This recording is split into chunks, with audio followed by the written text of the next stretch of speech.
Harbor Pike's morning looked harmless. Sun on the lake, reeds whispering at Tamarack Hollow Marsh, until Lena and her German shepherd, Rook, froze. Rook wasn't supposed to break heel, but he lunged off the trail, nose burning with fear, oil, and cheap disinfectant. Lena followed and found 2 Navy SEALs bound and gagged, faces barely above black mud, eyes begging without a sound. Somewhere close, a trafficking line was moving, and an insider was already leaking her steps. Stay with us. This will leave you breathless. Tell us where you're watching from in the comments, then hit like and subscribe. Morning in Harbor Pike looked harmless enough to fool a tired heart. Pale winter sun slid across the lake in long, quiet bands, turning the water into a sheet of silver and glass, and the air had that crisp northern bite that woke the lungs and made every breath feel honest. Tamarack Hollow Marsh lay beyond the last cluster of homes, like a wide, breathing quilt of cattails and shallow pools, pretty from a distance and unforgiving up close. Special Agent Lena Mercer, moved through that brightness without believing it.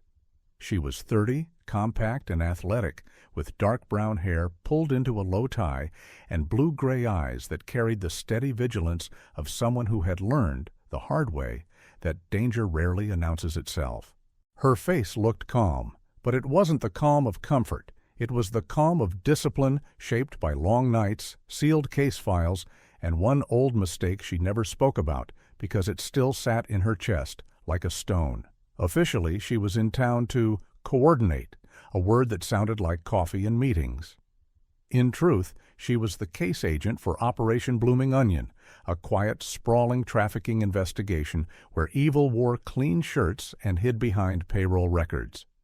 She chose the early perimeter sweep because secrecy mattered, because the marsh was a known gap in the map, and because she knew how these networks worked. They moved people the way storms moved leaves, silently and without apology. At her side padded Rook, a 5-year-old German shepherd with a sable coat that caught sunlight in warm brown and black streaks, like brushed bronze.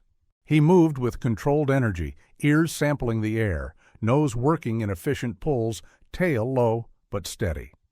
He wasn't loud, and he wasn't eager to impress.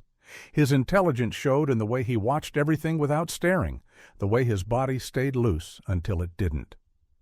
Lena trusted him the way a sailor trusts a lighthouse, not because it promised safety, but because it warned where the rocks lived. She wasn't alone either. Deputy Sheriff Tessa Ward followed at a distance, far enough to look like she was simply doing her own rounds, close enough to become help without drawing attention. Tessa was in her mid-30s, tall and strong-shouldered, with sandy hair tucked under a knit cap and a square, steady jaw. She spoke softly, moved decisively, and carried a quiet kindness that came out as competence. People trusted her because she didn't perform for anyone, and because a wreck on an icy county road years ago had taken someone she loved and taught her never to dismiss a warning sign again. Rook stopped so abruptly the leash tightened in Lena's hand like a snapped thought. This wasn't curiosity. This was a full-body freeze, a switch flipping from routine to emergency. His mouth closed, ears went high, nostrils flared once, slow and deep, and then he angled his head toward the cattails as if someone had called his name without making a sound. Lena followed his gaze and saw only sunlit reeds and the gentle sparkle of water. Then the smell reached her, not the normal wet earth smell. This was sharp and wrong, a chemical sting like cheap disinfectant, the greasy bite of engine oil, and beneath it a faint metallic note that her body recognized before her mind did. Fear. Easy, Lena murmured, though her pulse had already shifted into a faster gear. Rook pulled, not hard, just certain. Lena stepped off the firmer path and into the marsh edge, boots sinking slightly. Behind her, Tessa's hand drifted toward her radio, eyes scanning the tree line as if the marsh might stand up and run. They pushed through cattails that whispered against fabric, and the ground changed from sponge to something hungry. The basin opened up, shallow water on top, bun suit underneath, And that was when Lena saw the first shoe half submerged, toes pointed up like a final question. A second later, she saw hands, 2 sets, bound with zip ties. 2 men lay in the muck, mouths gagged, faces smeared with dark sludge, heads tipped back at an angle that said someone had wanted the marsh to do the killing quietly. The waterline hovered cruelly close to their lips, close enough that one bad breath could have ended everything. Lena dropped to her knees without thinking, cold soaking into her pants, and the professional part of her took control because the human part wanted to scream. "Tessa, EMS only. Quiet. No sirens if you can help it," she said, already cutting into the first zip tie with her knife. Plastic snapped. The nearer man's chest jerked in a desperate inhale. His eyes were open, gray-green, focused through shock. He looked 30-something, lean and dense like coiled rope, dark hair plastered to his forehead, stubble shadowing a hard jawline. Even half-drowned, he assessed her the way trained men do, quick and sharp, badge to dog, to deputy, to exit route. The second man coughed wetly, broader through the shoulders, beard thicker, face worn by weather and responsibility. A wedding band glinted on his left hand under the mud, and that tiny circle of metal made Lena's stomach tighten because it meant someone was waiting for him somewhere, checking a phone, trying not to panic. Lena rolled them both onto their sides the way she'd been trained, cleared their airways, kept their chins up, kept them breathing. Rook pressed close, body heat and steadiness, whining once, tight and urgent, then staring into the reeds like a guardian who refused to blink. Tessa spoke low into her radio, and then, because Harbor Pike was the kind of place where the right local mattered, she called a second number, Evelyn Evie Hart. Evie arrived fast, a sturdy woman of 58 with warm brown skin, short graying hair tucked under a diner cap, and the brisk, no-nonsense pace of someone who had spent years as a volunteer dispatcher and EMT. She didn't gasp, didn't freeze, didn't ask for a story. She moved like she'd seen bad mornings before, dropping blankets, offering warm water, and keeping her voice soft so panic wouldn't spread. "Breathe with me, honey," she told the older man, and somehow the words sounded like a command and a comfort at the same time. A sharp crack snapped from the cattails behind them, wood breaking or a boot shifting, and for half a second the world went unnaturally still, as if the sunlight itself had paused to listen. Lena's hand froze mid-motion. Tessa stopped breathing. Rook's head lifted, ears pinned forward, body tightening into a silent shield. The marsh stopped being scenery and became a mouth. Then the sound faded, leaving only dripping water and Lena's heartbeat pounding in her ears, an empty pause that said, "Someone was here. Someone may still be." Lena forced herself to move again. She leaned close to the younger man first. "Names," she said, voice gentle but firm. "If you can." His lips trembled, then he pushed air through them like dragging words up from underwater. "Noah? Kincaid?" he rasped. He swallowed, eyes flinching as if the effort hurt. "DOD liaison, JSOC support, on a joint task force, FBI, HSI." The older man coughed and forced his own name out. "Mason. Vale," he said, then added, almost like a prayer, "I have a family." Lena felt that sentence land inside her like weight. These weren't thrill-seekers. These weren't reckless men playing hero. They were trained, officially attached, working quiet surveillance under cover, and someone had still managed to grab them and try to let the marsh erase them. Evie tightened the blanket around Mason's shoulders, face set in a hard kind of compassion. Tessa kept her stance wide, watching the reeds. Rook didn't stop staring into the cattails, his low growl rumbling like distant thunder.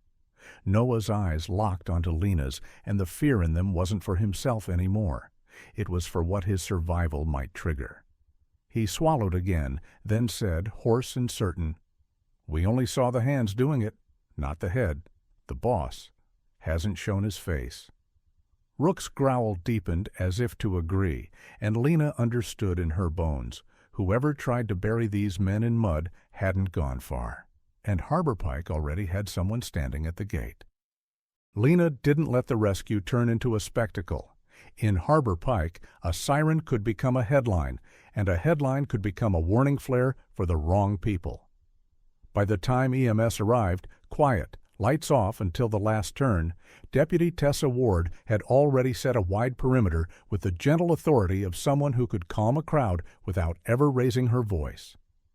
Evie Hart, sturdy and swift in her diner cap, stood like a wall of warmth between the men on the blankets and the curious eyes that might wander too close. Rook stayed pressed at Lena's knee, sable coat damp at the edges, ears alert, gaze fixed toward the cattails as if the reeds had a heartbeat of their own. Lena watched him and felt that familiar uneasy gratitude. The dog had pulled her into the truth, and now the truth was going to pull back.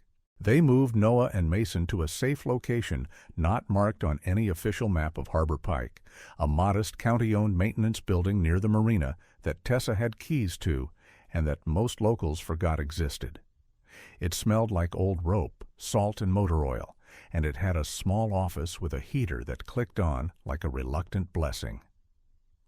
Noah sat on a folding chair, a blanket wrapped around his shoulders, water still dripping from his hair onto the concrete. In better light, Lena could see the hard symmetry of his face, the controlled way he held pain, like it was a private matter. His hands were big, knuckles scraped raw from fighting zip ties, and his eyes never stopped scanning, even when his body wanted to collapse. Mason lay on a cot, breathing steadier now, beard still wet, wedding band catching the fluorescent light. The older man's broad shoulders rose and fell with a stubborn determination that reminded Lena of men who had promised children they would come home and meant it with everything they had. "Minimal reporting," Lena said to Tessa, voice low. "We keep this off the usual channels until we know who's listening." Tessa nodded once, the kind of nod that didn't ask questions because it understood the cost of asking them out loud. Evie lingered long enough to place a thermos on the table and a paper bag of warm biscuits beside it. "Eat," she said, looking straight at Noah like he was her own kid. "Your bodies don't argue with biscuits."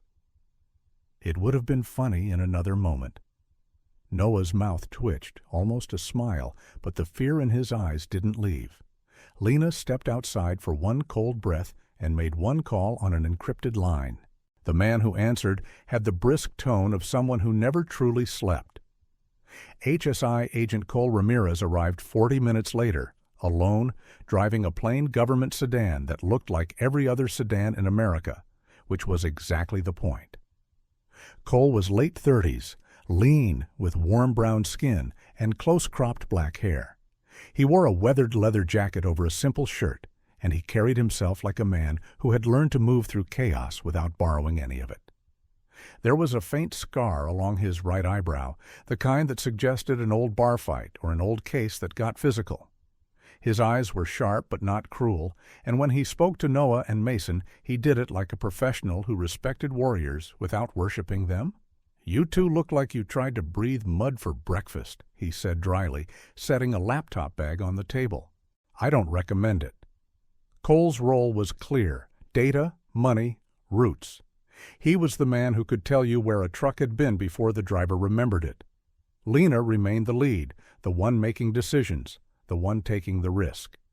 Together they built the first board of truth on the office wall using a cheap whiteboard, black marker, and the kind of patience that feels like a prayer.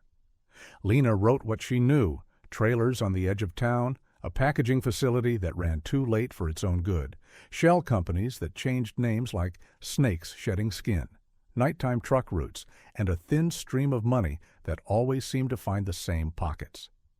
Cole added structure, pulling up databases and transportation logs, showing how ordinary companies could be stitched together into an invisible cage. Evie's diner became the hinge between rumor and evidence. Around noon, when Harbor Pike's traffic moved like a sleepy animal, Evie walked Lena through what she'd noticed, things that weren't criminal on their own, but together formed a pattern. "The same two vans," she said, wiping her hands on her apron as if cleaning away the very thought of them. Always parked near the back lot, same hours. They don't eat. They just watch. And that man, the one who pays cash like he's allergic to receipts. Evie didn't look like a hero in a movie.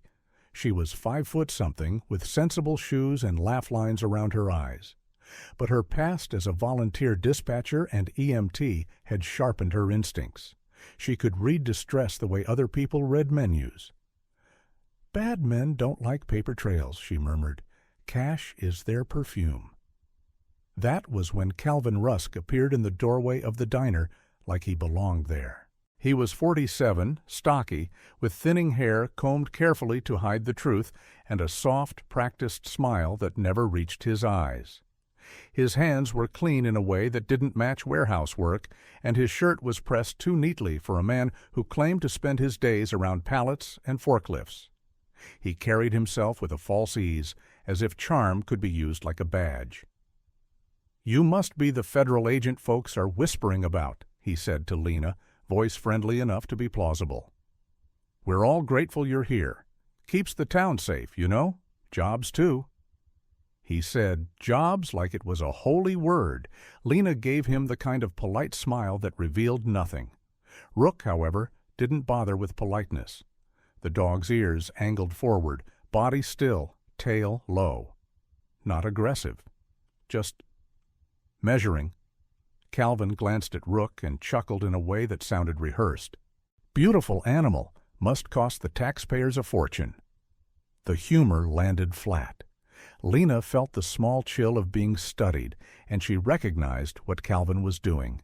He wasn't greeting her. He was taking inventory. Later that afternoon, Special Agent Ryan Sloan joined them at the Marina building under the official banner of coordination. Sloan was early 40s, tall with sandy blonde hair cut short and a jawline that looked like it had been assembled from discipline. His suit was too clean for the day they'd had, and his handshake was firm in the way men learn from leadership seminars. He spoke in neat sentences, full of procedure and chain of custody language, the kind of talk that sounded responsible. "We centralize evidence," he said. "We reduce leaks. We keep the operation clean." On paper, he was exactly what a stressed team would want. Mason, still pale, called his wife from the corner of the office. His voice softened into something Lena hadn't heard from him before, something almost tender and terrified. He smiled while he spoke, the kind of smile men use to protect the people they love from the truth. When he hung up, the smile vanished. He stared at the floor like it might open again. Noah watched him with quiet understanding, then looked at Lena. There was something in his gaze that felt like recognition. Two people who knew what it cost to stay steady.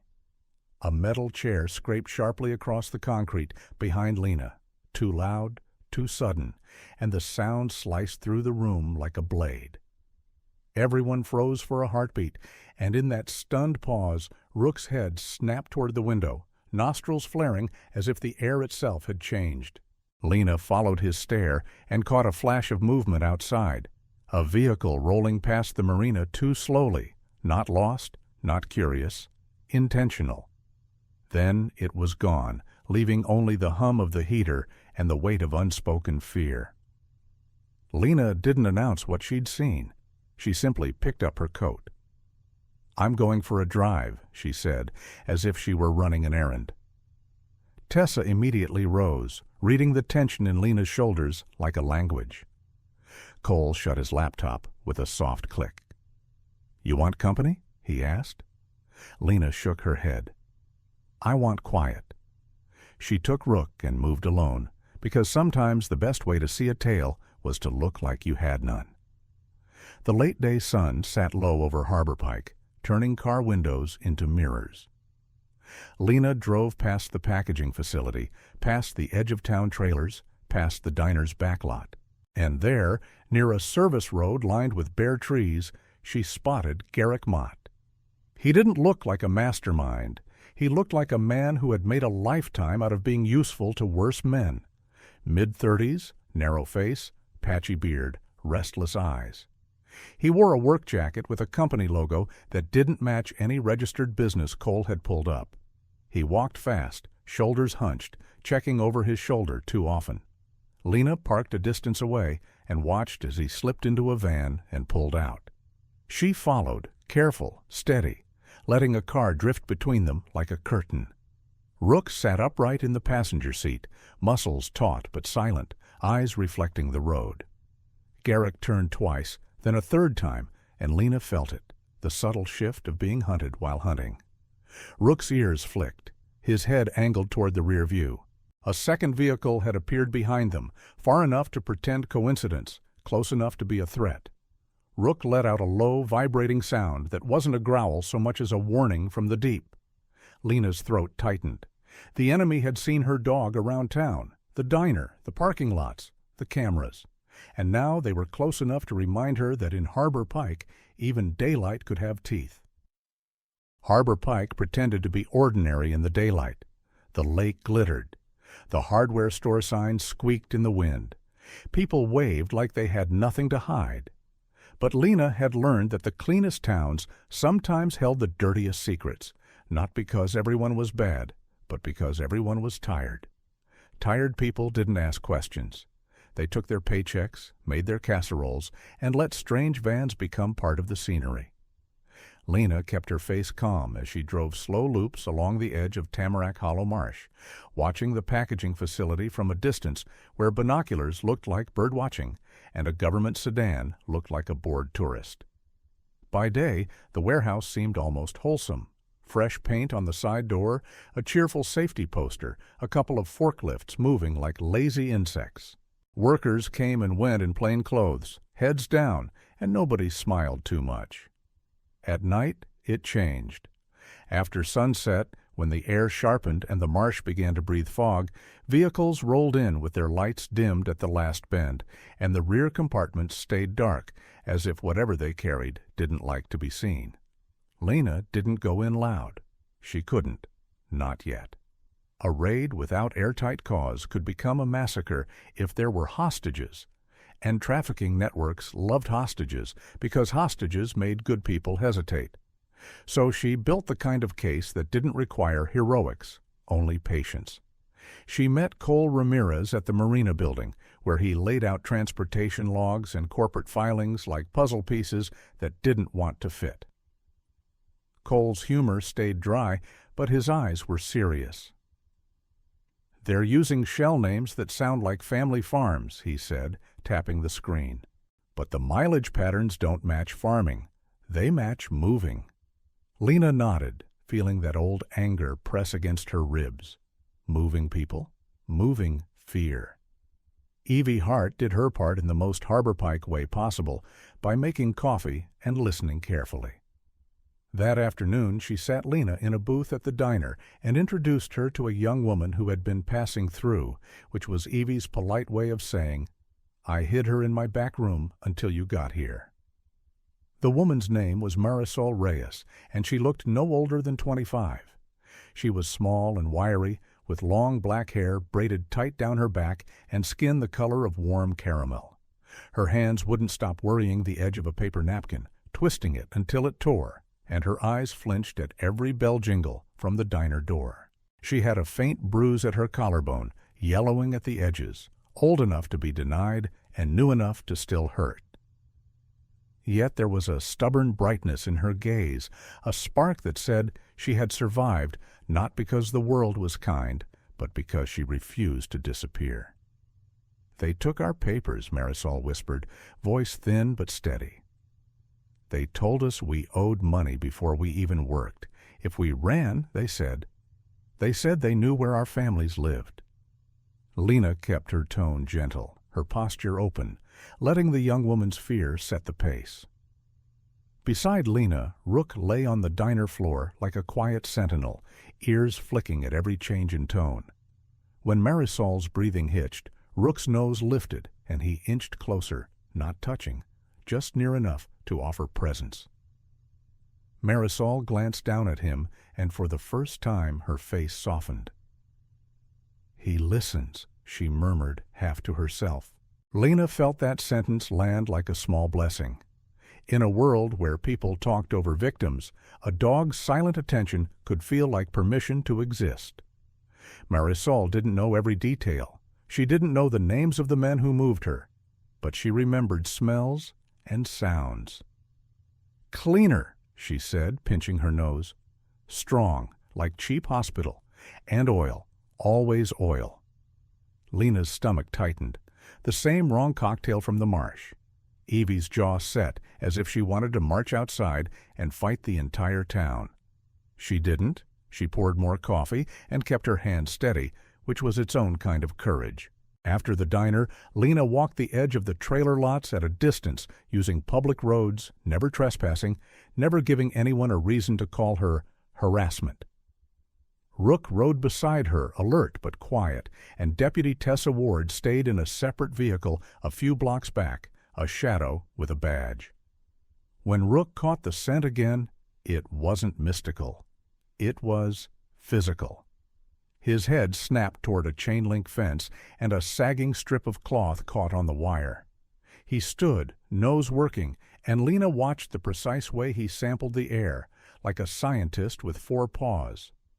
The fabric held a faint human scent, sweat and skin, and beneath it, that same sharp disinfectant sting and the oily undertone that clung to the zip ties from the marsh. Rook's body shifted forward, not pulling wildly, but indicating a line, fence corner to dirt path to a narrow service lane that curved toward the marshside warehouse.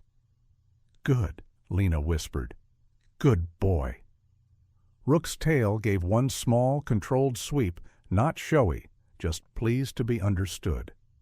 Now Lena had enough to ask for a warrant, but not enough to move fast. She wrote it all down. Marisol's testimony, odor match, vehicle patterns, the path from trailers to service lane. She packaged it with care and sent it through the proper channels because paperwork was the boring weapon that actually won wars. At the same time, she planted a quiet trap. A honey token file, nothing explosive, nothing that would endanger anyone if leaked, just a PDF with a unique watermark ID and a link that would ping if opened outside the network. She labeled it like an internal briefing and shared it only with the people who truly needed it. If someone forwarded it to the wrong hands, the file would tell her. Not who pulled the trigger, but who opened the door. Night fell early, as it did in the north. The warehouse lights glowed weakly behind trees, and fog slid low over Tamarack Hollow Marsh like a living thing. Lena and Tessa positioned themselves at the edge of a service road, watching a van slip in with no logo and no hurry. Lena's hand stayed steady on her binoculars. Rook sat in the back seat, eyes fixed, breathing slow. The van stopped near a side door. A man stepped out, hood up, shoulders hunched, and scanned the darkness like he expected it to scan back. A sudden, violent splash erupted in the marsh to their left, too close, too loud, followed by a sharp metallic clink that rang out like a drop chain. In that instant, fog flashed white under their headlights, and Lena's breath stopped as if the cold had grabbed it. Rook exploded into motion, not barking, just launching forward with raw urgency, and for one frozen heartbeat, Lena saw the truth. Someone had set a trap out there, not for animals, but for people. Then the world rushed back in. Engine hum, radio static, her own pulse, and Lena moved. She stepped out carefully, boots sinking at the marsh edge, and that's when the ground betrayed her. A thin layer of reeds hit a pocket of mud that gave way like an opened mouth. Lena's foot dropped, her balance pitched, and cold panic sparked through her spine as the marsh tried to swallow her the same way it had tried to swallow Noah and Mason. Rook hit the end of the leash and braced, muscles locking like steel cables. He leaned back with disciplined force, claws digging into firmer ground, and Lena felt herself dragged up and out in a harsh, muddy slide. Tessa was there in a blink, grabbing Lena's arm, hauling her the last foot onto solid earth. "You okay?" Tessa hissed, eyes scanning the reeds. Lena nodded, breath shaking once before she forced it steady. "Trap," Lena whispered. "They're guarding the path." They didn't chase into the fog, not tonight, not without a full team and a warrant. Lena hated that restraint, but she respected it. In the distance, the van door slammed. Another vehicle started. Somewhere in the reeds, a figure moved and vanished. When the warrant approval finally came through later, hours later, it felt like mercy delivered too late. They rolled in with measured speed, lights controlled, presence firm. And still, part of the scene had already been scrubbed. The side door area smelled freshly mopped. Tire tracks had been dragged. A few crates that should have been there were gone. Someone had cleaned in a hurry, but not in time to erase everything. Back at the marina building, Lena opened her laptop and stared at the honey-token dashboard. For a moment, nothing. Then a new entry appeared, an external open attempt, time-stamped, not from any government IP range. Lena's throat tightened. She didn't have the name yet, but she had the proof of a door opening where it shouldn't. She sat very still, listening to the heater click, feeling Rook's warm presence at her feet, and understanding with painful clarity. One enemy was local, the kind that cleaned and covered. Another enemy sat closer than she wanted to admit, the kind that leaked time and turned plans into empty rooms. The first arrests never looked like justice on television. They looked like paperwork, tired faces, and a few men in cuffs pretending they weren't afraid. When the task force moved on Garrick Mott and two smaller handlers, the public story stayed clean and small on purpose. Labor violations, fraudulent contracts, an ongoing employment investigation. Harbor Pike nodded at the headlines the way small towns nod at bad weather, unhappy but not shocked. Lena understood the strategy, even as it scraped her nerves raw. You didn't yell trafficking into a town like this unless you were ready for the network to tighten its grip and start using people as shields. So the truth stayed in the shadows for now, a living thing that had to be carried carefully. Garrick looked smaller in custody than he had on the road. Under station lights, his patchy beard seemed thinner, his shoulders more sloped, his bravado leaking away with every hour. He was the kind of man who lived his whole life orbiting stronger predators, telling himself he was just a worker, just a driver, just a guy following orders. Lena watched him through the interview room glass and felt no satisfaction. Men like Garrick weren't the engine. They were the smoke. Still, smoke meant fire, and she needed every wisp she could get. Cole Ramirez worked the financial side with quiet precision, building a map of money that did not care about alibis. Cole's fingers moved fast over his keyboard, eyes narrowed, scar at his eyebrow catching the light when he leaned in. "They're laundering through equipment leases," he muttered, voice dry but angry underneath. "Forklifts, refrigerated trucks, things nobody questions." Lena nodded, jaw tight. Evil loved ordinary disguises. Outside, the network responded the way a wounded animal does, by thrashing. Within 24 hours, a trailer on the edge of town went up in flames, bright and violent against the dark. The fire wasn't an accident. It had the deliberate ugliness of a message. Flames licked the sky while neighbors gathered at a safe distance, hands over mouths, whispering the same tired sentence. "I don't know anything." Lena stood with Tessa on the roadside, the smell of burning plastic and old wood sinking into her clothes. Firefighters moved with practiced urgency, and yet the scene felt staged, like someone had lit the match just to erase a page from the story. "This is Calvin's handwriting," Tessa murmured, eyes narrowed, watching the way the security camera above the trailer lot hung slightly crooked, its lens dark. Someone had disabled it before the flames ever started. Calvin Rusk continued to smile in public. He showed up at the diner later that morning, cheeks pink from the cold, acting like he was concerned. He offered to help with repairs.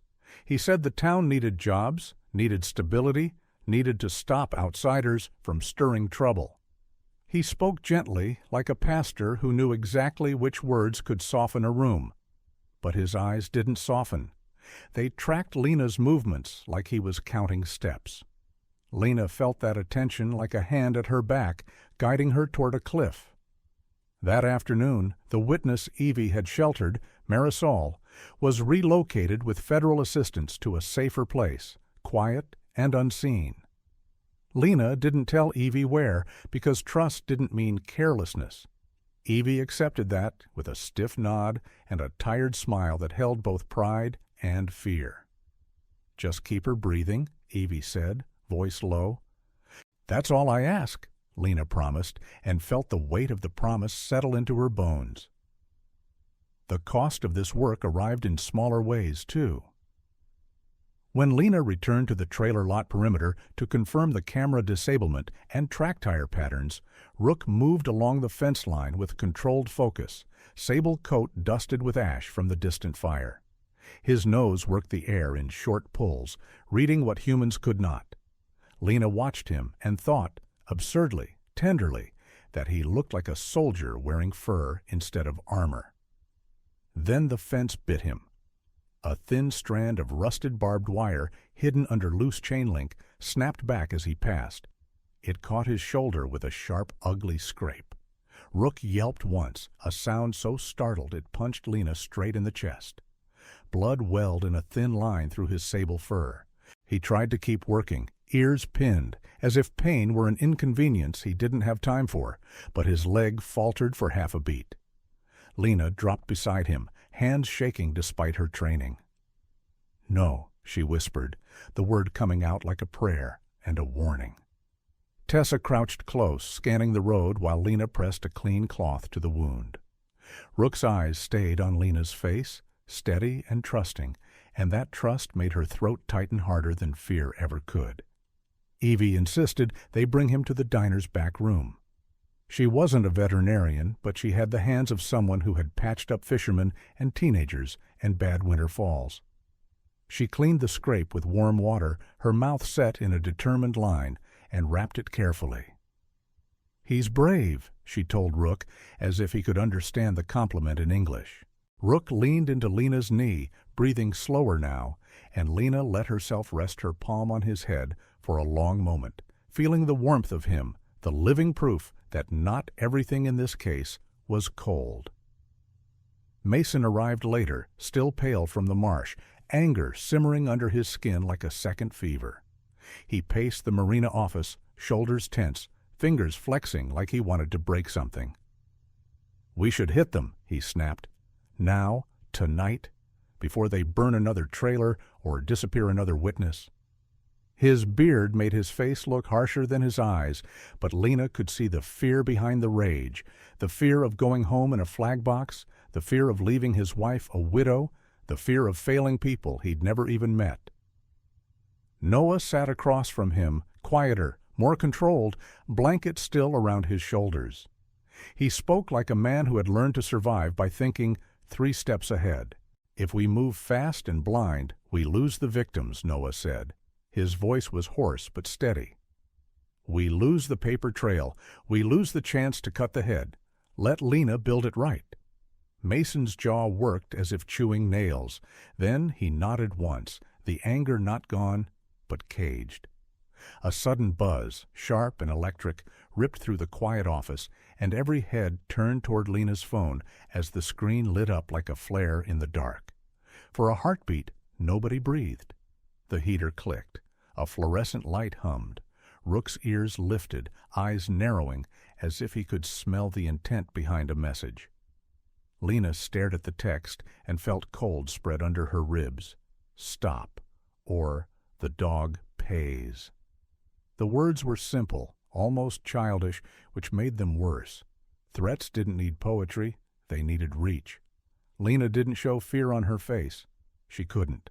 Not in front of Noah and Mason, not in front of Tessa, not in front of Evie, who was already looking at Rook like he was family.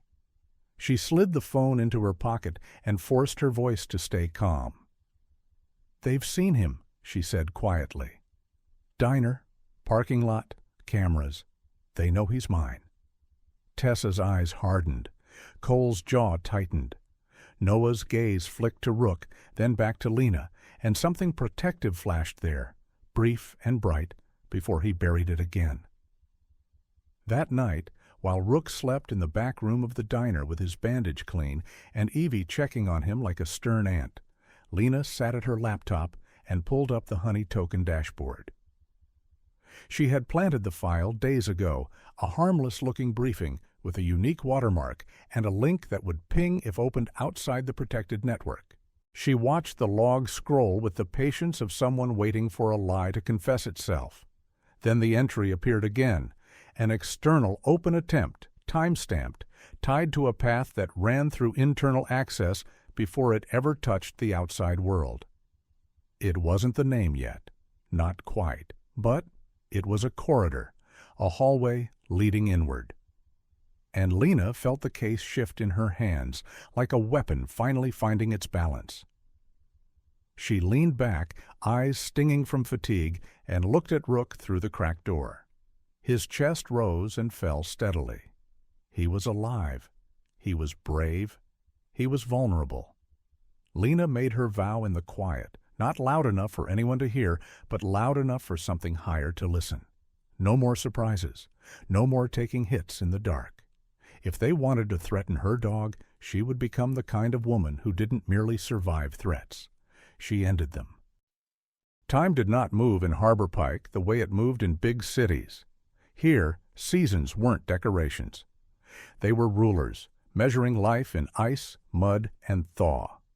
Over the next 18 months, Lena learned the town's calendar by smell. Spring's wet earth rising from Tamarack Hollow Marsh, summer's hot asphalt and diesel, autumn's sharp smoke from backyard fire pits, winter's clean sting that made every lie feel brittle. Operation Blooming Onion became less like a case and more like a long, careful surgery. Slow cuts, steady hands, no dramatic gestures. Each week peeled another layer, forged contracts that promised fair wages, recruitment fees that were really chains of debt, transportation logs that looked normal until you lined them up and saw the same vans circling like vultures, trailer camps guarded by men who claimed they were security, and transfer points disguised as ordinary loading docks. The work was not glamorous. It was relentless, and it asked Lena to be patient in a way that sometimes felt like swallowing fire. Cole Ramirez became her anchor on the money side, the man who could look at a spreadsheet and hear a confession. His lean face stayed calm, but his eyes sharpened whenever a transaction touched the same handful of shell companies. "They're not just exploiting labor," he said one night, rubbing tired fingers over his brow. "They're laundering the suffering, turning it into clean purchases." He tracked equipment leases and consulting fees, casino cash-outs, and suspicious property buys, and he built a financial map that led outward from Harbor Pike like roots searching for water. Lena built the logistics chain alongside him, following warehouses and route schedules the way some people follow prayer beads, one after another, steady, hopeful, and grim. Evie Hart became the case's quiet miracle. She wasn't trained law enforcement, but she had the instincts of someone who had listened to emergencies for years through a dispatcher headset and had shown up afterward with a first aid kit and a steady voice. She saved receipts that other people threw away. She remembered license plates the way grandmothers remember birthdays. She pulled diner security footage at odd hours and labeled files with the careful precision of someone who understood that one missing detail could let a monster walk free. Her hair grayed a little more over those months, and the laugh lines around her eyes deepened, but she never once asked Lena for credit. "Just get 'em out," she'd say, meaning the victims, meaning the trapped, meaning the invisible. "Bring them home." Rook healed, but the scar at his shoulder remained, a pale line under sable fur like a reminder written in skin. He stayed 5 years old the whole time in Lena's mind, even as the months passed, because she measured him by loyalty, not birthdays. He became both comfort and risk. There were nights Lena slept with her hand on his collar, listening to his steady breathing like it was proof the world could still be ordered. There were other nights she lay awake, hearing that threat text echo in her head. "Stop, or the dog pays." And she would stare at the ceiling until dawn, bargaining silently with God, with fate, with anything that might be listening. Rook, for his part, never acted afraid. His eyes stayed bright, his body language disciplined. He would press his head against her knee at the exact moment her thoughts began to spiral, as if he could smell grief before it became visible. Noah and Mason remained on the edges of the investigation, not as the heroes who solved it, but as the men who understood what it cost. Mason, still broader, still older, still driven by the pull of his family, would grind his teeth whenever bureaucracy slowed a move. Yet he never broke protocol when it mattered. His fear was the kind that sharpened him, not the kind that made him reckless. Noah changed more quietly. The harshness in his face softened in small increments, like a frozen lake warming from beneath. He and Lena grew close without naming it. It happened in practical moments, Noah silently taking the night shift outside a safe house so Lena could sleep. Lena handing him coffee without asking if he wanted it. Both of them standing over evidence boxes late at night, shoulders nearly touching, sharing the quiet understanding of people who had seen how easily lives could be erased. Trust became the bridge, and somewhere on that bridge, affection took root. There was humor, too, small and necessary. Noah once watched Cole mutter at a spreadsheet and said, deadpan, "I've seen men confess faster under cold water." Cole didn't look up. "Numbers don't lie," he replied. "People do?" Lena laughed then, one short burst that startled her because it felt like sunlight.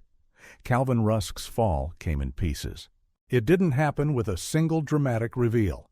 It happened when Evie's camera footage showed him near the trailer lot on the night of the fire, when Tessa's local records confirmed the security camera disablement wasn't random, when Cole's financial tracing tied a maintenance contract to a shell company that paid Calvin in neat little monthly bites. Lena built the probable cause like a wall brick by brick, and when the warrant finally landed, it landed hard. Calvin's polished smile cracked under interrogation lights. His thinning hair looked flatter, his hands less clean. He insisted he was only trying to keep jobs in town. Lena listened and felt nothing but cold. "You weren't protecting jobs," she said softly. "You were protecting a pipeline." When Calvin was led away, Harbor Pike's gossip shifted. People stopped waving so easily. The town's postcard glow dulled, replaced by the uneasy understanding that something ugly had been living close. The deeper break came on a late winter night when Rook insisted on checking a section of the Marshside warehouse again, even after it had been cleared. The air inside smelled too clean, like someone had scrubbed gilt off the floor. Rook's nose swept along the concrete, then paused at a spot where the dust didn't settle right. He sat, stared, then pawed once, firm, deliberate. Lena crouched, flashlight cutting a thin beam across the floor, and saw it. A seam, a false panel disguised with paint and grime. Her pulse quickened. Cole arrived with a small toolkit. They lifted the panel and found a hidden cavity holding an external drive and a thin ledger wrapped in plastic. It wasn't a confession. It was better. It was the kind of evidence that spoke in dates and payments and route codes. One name sat behind it like a shadow with a suit. Silas Crow. Not local, not obvious. A man behind a logistics and packaging web with routes that touched Harbor Pike like fingertips. Lena felt the case shift again, heavy and real in her hands. A sudden ping from Lena's laptop broke the quiet like a bell in a church, sharp and bright against the winter-dark room. The honey-token dashboard lit up, and for a heartbeat, Lena simply stared, unable to breathe, as if the screen were a doorway to the truth she'd been dreading. Then the entry resolved, an internal access path feeding outward, logged cleanly enough to prove chain of custody, specific enough to narrow the corridor. In that frozen pause, Lena felt something like faith rise under her fear. The trap had worked. The betrayal was no longer a suspicion. It was a footprint. The name surfaced through careful process, not instinct. Lena cross-referenced timestamps, access permissions, and document handling logs until the pattern stopped being a pattern and became a person.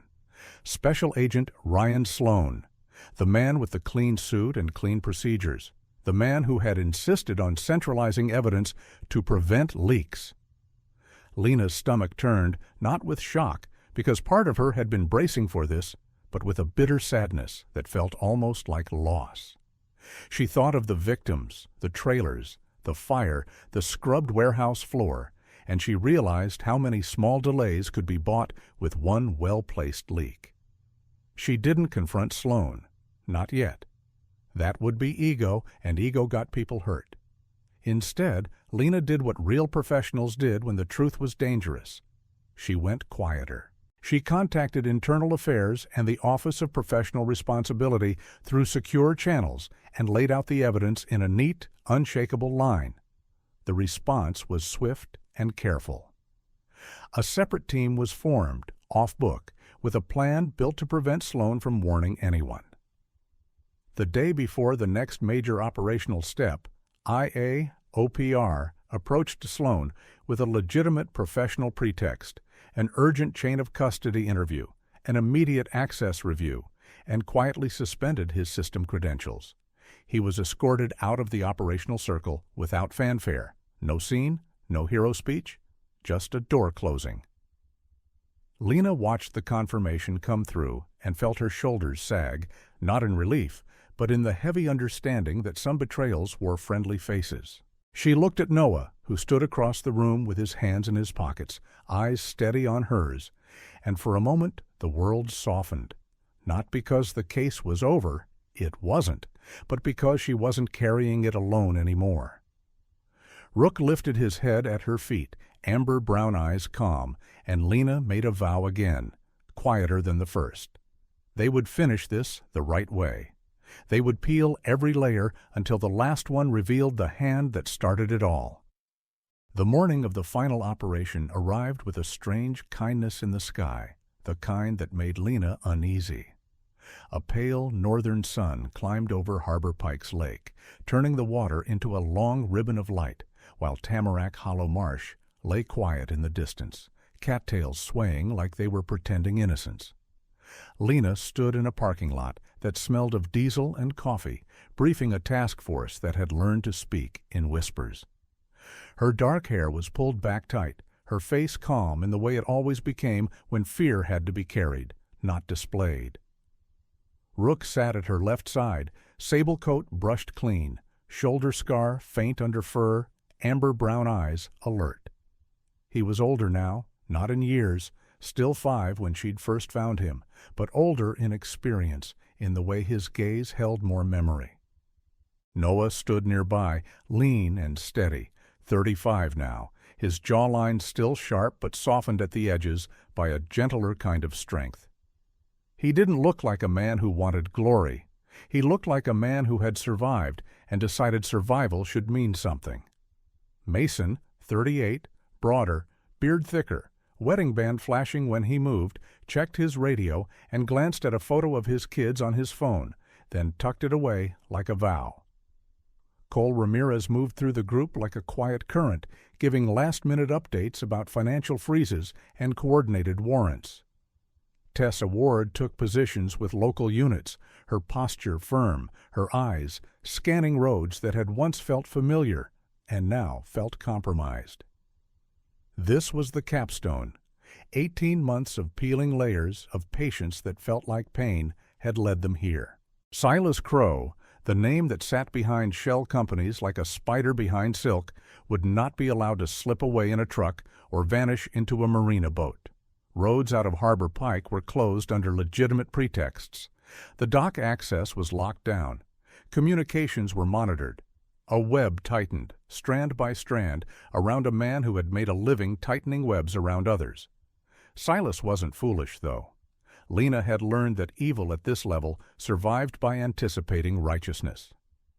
Intelligence suggested he kept 1 or 2 personal guards, quiet men, not loud brutes, the kind who wore plain jackets and carried calm violence in their posture. The plan accounted for that. Outer perimeter teams would separate those guards from Silas in the first 30 seconds, not by heroics, but by geometry, blocking angles, cutting exits, isolating the center. The entry teams moved at exactly 0600. Doors went down, voices called clear commands, hands went up. In the chaos, the guards did what trained protectors do. They stepped toward the threat, creating space for their principal to escape. That was their mistake. The perimeter swallowed them. Silas slipped from the back like smoke, exactly as Lena suspected, heading for the one place he believed would erase footprints, Tamarack Hollow Marsh. He knew the town. He knew the fog. And he believed mud could do what it had almost done before. Silence the story. Lena ran with Rook and a small chase team, boots pounding on frozen dirt that softened into wet earth near the reeds. The marsh breathed cold mist into their faces. Cattails scraped their sleeves. Somewhere ahead, boards creaked. An old hidden plank path, a back door made for men who didn't want to be seen. "He's going for the boards," Noah called, voice tight. Lena's lungs burned, but her mind stayed sharp. She didn't need to see Silas. She needed to trust the one creature who read the world with his nose. Rook surged forward, not barking, just pulling with that disciplined urgency that never lied. Lena loosened the leash enough to let him work, and he angled right, away from the obvious path, toward a narrow rise of grass that looked too untouched. "He's cutting around," Lena breathed. "He thinks we'll follow the boards." Noah nodded once, already adapting, his gaze steady on Rook, like he understood that this dog had saved his life twice now, once in mud, once in the long months of survival afterward. A sudden shotgun crack of splintering wood snapped through the fog, followed by a sharp, wet slap, something heavy hitting mud, and for one suspended heartbeat, even the marsh went quiet, as if the whole world paused to witness a fall. In that silence, Lena felt an unexpected surge of faith rise under her fear. Not the naive kind that pretends darkness isn't real, but the stubborn kind that believes darkness can be cornered. Then Rook lunged forward again, and the pause broke like ice. Silas stumbled into view through the reeds, taller than Lena expected, mid-40s, with a narrow face and neatly trimmed beard that made him look respectable at a distance. His hair was dark and carefully kept, his jacket expensive, but plain, the costume of a man who wanted to appear normal while doing monstrous things. His eyes were the worst part, cold, calculating, offended that anyone had dared to reach him. Mud smeared his pants to the thigh, where he'd slipped. He tried to keep moving, but the marsh didn't care about pride. He stepped again and sank hard, one foot caught in a pocket of sucking bun, his balance pitching. He cursed, voice sharp, and in that moment Lena heard the truth behind him. Not power, but panic. "Silas Crow!" Lena called, voice carrying through fog. "Stop! Hands where we can see them!" He spun, searching for an exit, and saw Rook first. The dog's sable coat cut through mist like a living blade, eyes locked, body low and ready. Silas's expression flickered, recognition, then hatred. He knew the dog had found his false floor. He knew the dog had ruined his clean disguise. He reached toward his waistband as if a weapon might restore control. Noah raised his firearm but didn't fire, keeping discipline. "Don't," Noah warned, voice like iron. "It's over." Rook didn't attack. He blocked. He moved in a clean arc, forcing Silas back into the mud, away from the narrow patch of firmer ground. It was shepherding, not savagery, the instinct of a guardian guiding danger into containment. Silas tried to lunge sideways. His boots slid. The marsh stole his footing. Tessa's unit appeared from the left, cutting off the last line. Lena stepped forward, cuffs ready, heart pounding like a drum. "You don't get to disappear," she said quietly, and snapped the cuffs on as Silas's shoulders sagged in the first true moment of defeat. As Silas was led away, Cole's phone buzzed with confirmation from another front. IAOPR had executed the formal action on Ryan Sloan. The internal betrayal was no longer a whisper or a suspicion. It was an indictment backed by logs, chain of custody proof, and the honey token trail that had finally bloomed into evidence. Sloan, the man who had worn procedure like a mask, was in custody. Lena felt a heavy sadness settle, the kind that came when you learned a trusted hallway had been wired with traps. But she also felt relief, because truth, once held up to the light, had a way of disinfecting what it touched. The rescue side moved next. Victims were found in cramped quarters, eyes wide, shoulders bent by fear and fatigue, documents locked away like stolen identities. Some spoke, some couldn't. Their silence wasn't empty. It was a wound. Lena watched them step into daylight and felt her own eyes sting. She didn't promise miracles. She promised process, protection, and the long work of rebuilding. She saw Marisol again, safe now, standing straighter than before, and Evie beside her like a proud aunt. Mason helped guide families to warm transport buses, his voice gentle, his hand steady, his own family waiting at home like a North Star. Noah stood close to Lena as if his presence could absorb some of the pain the world had poured into her. 6 months passed after the case's formal close. Court hearings, recovery, therapy for survivors, paperwork that didn't end just because handcuffs clicked. That space mattered. It allowed the darkness to settle into history instead of living on as an open wound. And then, 2 years after the day Lena had found Noah and Mason nearly swallowed by mud, Harbor Pike looked different. Not perfect, not innocent, but awake. On a bright summer afternoon by the lake, sunlight spilled over water like blessing oil. Lena stood in a simple dress, her hair softly curled, her blue-gray eyes shining with a happiness that still looked a little surprised to exist.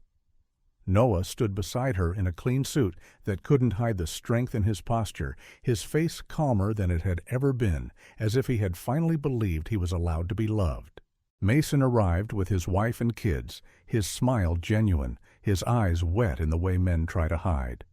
Evie sat in the front row, hands folded, chin lifted, pride and tenderness written all over her weathered face. Rook lay at Lena and Noah's feet, like an honored witness, head on his paws, ears flicking at the rustle of leaves, eyes bright and peaceful. When Lena took Noah's hand, she glanced toward the far line of cattails where Tamarack Hollow Marsh shimmered under sunlight. The same place that had once been a mouth of mud now looked like a quiet landmark in the distance. Still wild, still capable of danger, but no longer holding her story hostage. She squeezed Noah's fingers and felt the full arc of it. 18 months to catch the man behind the curtain, 2 years from rescue to vows, a long road from darkness into light. Rook's tail thumped once against the grass, small and steady, as if he agreed with the universe's final word. In the end, the greatest victory was not only that a criminal was caught or a network was broken. The greatest victory was that silent suffering was finally seen, and that courage, real courage, showed up in the simplest forms: a steady hand, an open door, a warm blanket, and a loyal animal who refused to look away. This story carries a lesson that everyday life keeps trying to teach us if we're willing to listen. Evil rarely arrives wearing a sign that says, "Danger." It hides in routines, in excuses, in the moments when people say, "That's not my business." But goodness works the opposite way. Goodness grows when one person decides, "I will pay attention." A woman who follows the truth with patience. A neighbor who quietly keeps receipts and remembers a license plate. A team that chooses restraint over revenge so victims can be saved, not sacrificed. These are not movie moments. These are the kinds of choices that build a safer world, one small act at a time. And then there is Rook. A dog cannot sign a warrant or testify in court. Yet a dog can do something many humans forget to do when life gets loud. A dog can stay faithful to what is right in front of him. He follows the scent of fear. He stands between danger and the vulnerable. He listens without judgment. In that way, he becomes more than an animal in the story.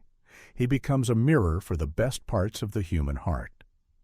Loving animals is not a soft hobby. It is a daily practice of compassion. When we treat animals with kindness, we train our own souls to be gentler, more patient, more awake. There is also a hard truth here. Healing takes time. Justice is often slow. Sometimes it feels like peeling an onion, layer after layer, tears included. But that is where faith matters. Not faith as a decoration, but faith as endurance. When the work was long and the danger was real, the miracle was not lightning from the sky. The miracle was that help kept arriving at the right moment. A witness found the courage to speak. A hidden record came to light. A betrayal was exposed before it could destroy the mission. A dog pulled someone back from the edge. If you've ever lived through a season where you didn't know how you would make it, you understand this kind of miracle. Many of us call it grace. Many of us call it the hand of God, steadying us when we are about to sink. So what can we take into our own lives? Pay attention. Be the person who notices what others overlook. If something feels wrong, don't ignore it. If someone is being mistreated, don't look away. If you can help, help quietly, humbly, and consistently. And in your everyday world, choose kindness where it costs you something small, a little time, a little patience, a little courage. Check on a neighbor. Speak gently to a tired worker. Offer water to someone who looks lost. And please, love and protect animals. Adopt when you can. Support shelters. Never tolerate cruelty. The way we treat the voiceless, whether it's an animal, a child, or a frightened stranger, reveals who we truly are. If this story moved you, share it with someone who needs a reminder that light can still win. Leave a comment telling us where you're watching from, and tell us one small act of kindness you've witnessed or done recently. And if you'd like more stories of courage, redemption, and the deep bond between humans and animals, please subscribe to the channel. May God bless you, keep you safe, strengthen your heart, and place the right people and the right kind of love on your path.